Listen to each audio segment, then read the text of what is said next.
Hello and welcome to Peter, Jason, Siegel and Scott Pilgrim Fans Movie Reviews. On this episode, Jim Carrey is about to get his prayers answered by God in Bruce Almighty. Bruce, played by Jim Carrey, a TV reporter, is dissatisfied with his life despite his professional popularity and the love of his girlfriend, played by Jennifer Aniston. He denigrates God, played by Morgan Freeman, who then gives Bruce divine powers to run the world. Bruce Almighty was directed by Shadyac, who previously directed Ace Ventura, Pet Detective, which also starred Jim Carrey, as well as Dragonfly, starring Kevin Costner. It was written by Steve Koren, who also wrote Click, starring Adam Sandler, and The Disappointing 1,000 Words, starring Eddie Murphy. Mark O'Keefe, who also wrote the sequel Evan Almighty, starring Steve Carell, who is also in this, and Steve Oedekirk, who also wrote Kung Pao Into the Fist, which starred him as well as he directed it.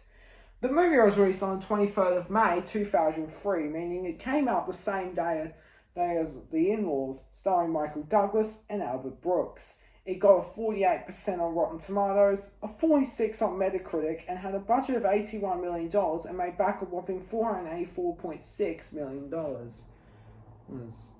It was the number one movie of a Memorial Day weekend on the US box office, which made it the highest for a Jim Carrey film, surpassing 2000's How the Grinch Stole Christmas. This record would be held until the opening of Sonic the Hedgehog 2 in 2022. At the time, it was one of three Universal films of 2003 to make opening weekends of $50 million, joining Too Fast, Too Furious and Hulk. In its first 4 days, the film generated a total of $86.4 million, becoming the second highest Memorial Day weekend debut behind The Lost World Jurassic Park.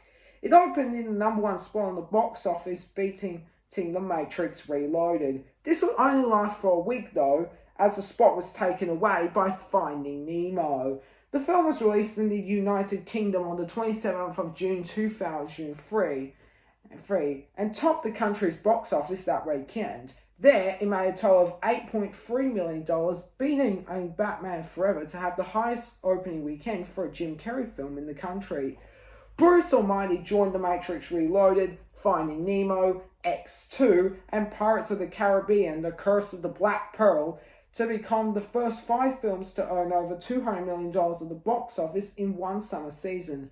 By the end of its theatrical run, the film had made $242 million domestically and a total of $484 million worldwide, making it Aniston and Carey's highest grossing film worldwide, as well as the 5th highest grossing film of 2003. This movie is a funny Jim Carrey movie, and for that, I rate this movie 3 out of 5. A funny Jim Carrey movie. I'm Peter Foreman, reviewing movies everywhere. Oh, by the way, tonight I'll be reviewing Mad Hot Ballroom.